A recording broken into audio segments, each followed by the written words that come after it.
Hello once again YouTube, today I bring you the last Wi-Fi battle of 2012. Now, what is a better way to end up the year than by a battle that you have never seen before against a guy that you have seen way too much on this channel.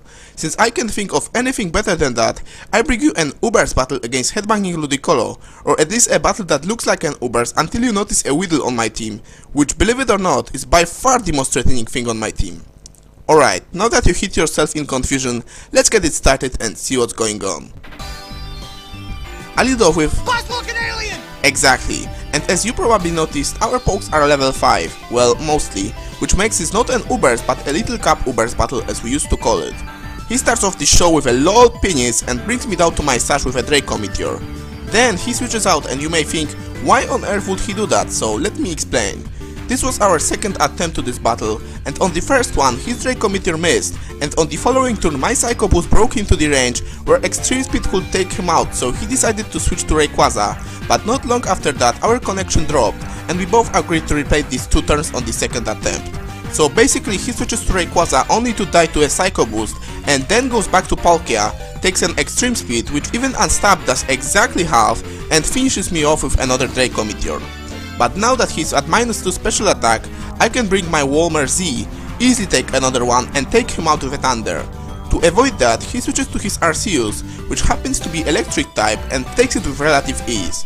So now I switch out to my Choice Scarf Dialga to take a Judgment, but predicting that, he sets up a Calm Mind instead. Even with +1 special defense, Dragon Pulse looked to be a 2-hit KO, and because with Scarf I'm faster, he decides to switch to his own Kyogre to take a hit. Judging by the amount a +1 Ice Beam from his Arceus did to me, I know that unless he is running Specs, I can take another one from this Kyogre, so I stay in and keep going for a Dragon Pulse. So I do indeed leave another Ice Beam with 3 HP, and that leaves him with no choice but to sacrifice his Wailord 2.0, because he doesn't have anything on his team that can take 2 of these. Then he goes back to his Penis Head to get a revenge kill, but I decide to save Dialga for later, because it's always good to keep Choice Scarf attacker alive. So I switch back to my Kyogre, but he predicts that, goes for a Thunder rather than Draco Meteor and takes me out in 2 hits. Now though, I go to Bobby, because you never fuck with Bobby, especially if he has a Power Herb and a Freeze Shock, and Arceus learns that the hard way. Now he brings his Thunderous named Porn King. That's some weird porns you watch, Casper. Anyway, he goes for a Thunder, and thanks to my HP investment, it does less than half. So I'm all excited about getting another Freeze Shock off even without Power Herb and destroying something else.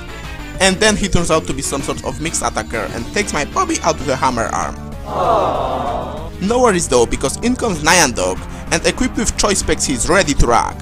You know how annoying Lugia with Multiscale can be? Well, this time all it does is comes in and dies. That's right, Niantic doesn't mess about. The only thing in fact that stops me from sweeping his entire team is his Scarf Palkia. So I switch to Dialga as a death fodder, because I doubt that Shaming can take a Draco Meteor at its full power. He decides to lock himself on Thunder though, so then I go back to Shaming right away, take it without a problem and get a revenge kill with Hidden Power Eyes. So now he's down to his Thunderous, and I could have simply ended the game right there with another HP Eyes, but that wouldn't be a worthy ending for the last battle of the year, now would it? So instead, I release the beast of my team, and then